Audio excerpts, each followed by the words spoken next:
The purpose of the Tufuga Ta Tatau Health and Safety Workshop that was held on Tuesday, the 25th of June, was to bring together Tufuga, Toso and others involved in the practice of traditional Ta Tatau here in New Zealand to talk about health and safety, how to practice their work safely, and also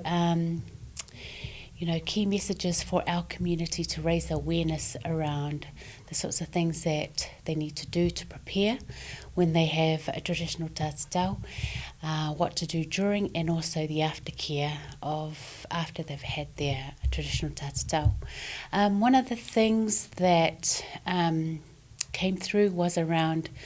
Tufuga wanting to know how to clean and sterilize their instruments using the appropriate chemicals. So one of the things that was discussed as a focus was the Auckland City Council Code of Practice, talking about the minimum standards that are required for them to practice safely. Things like keeping their workspace clean, ensuring that their tools are cleaned with the right chemicals, in the right way, that they are wearing protective equipment, and also what sorts of education and information that they give to their clients and families who are thinking about having a traditional tatau, what to do during, and also the aftercare. Some of the feedback on the workshop afterwards was from the community. Some who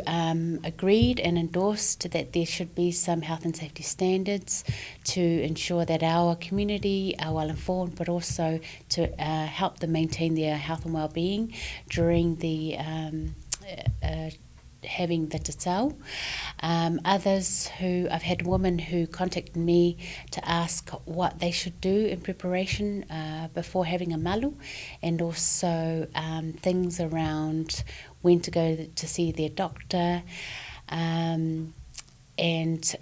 what sorts of things to prepare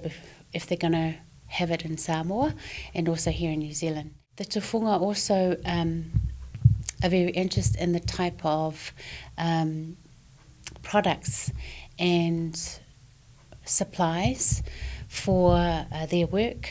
in terms of protective equipment, the right chemicals, machines, ultrasonic, autoclave for those who clean and reuse needles, and also single-use needles. And those are the sorts of things that they were very interested in, to talk about some kind of standard way of practicing so they all follow the same sort of guidelines.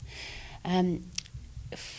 had some feedback from some people who are born here in New Zealand who are interested in undertaking the traditional ta tatau, asking about what is the cultural significance of tatau, what does it mean, where does it come from, and those sorts of questions are really important to raise the awareness in the community, particularly those who are born here in New Zealand, who may see the tatau as something cool, but once they actually understand the origins of it and where it comes from, it helps them to understand their identity and the importance of why these sorts of traditional practices, as well as our language, the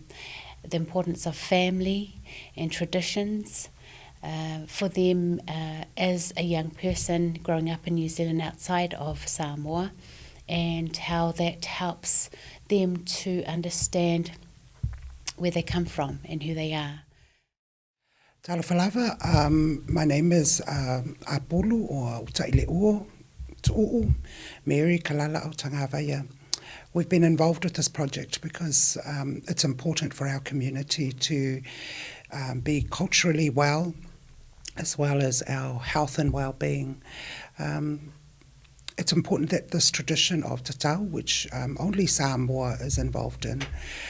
widely in the Pacific, is kept and maintained. Over the years, the missionaries tried very hard to eradicate this practice, but did not succeed. So the idea is that we need to keep it going in our generations and the generations to come, by keeping this tradition and the people concerned, the tufungas and those who are looking to get a tatau safe and well. There are two aspects that we looked at when we discussed the health and safety for the culturals, the health and safety, it's about knowing your tufunga, and knowing what their sa and tapu are. Now, the sa and tapu are the rules, the cultural rules that the tufunga have regarding the pre-session and also the aftercare sessions to come. Most of the incidences, health incidents that get reported are to do with the aftercare. So it's important that our young people know where to go and how to access that. So not just getting a tatau done, but also having that relationship with your tufunga and their toso, so that you are well aware of the how you need to take care of yourself even after or during the time that you are getting your tatau.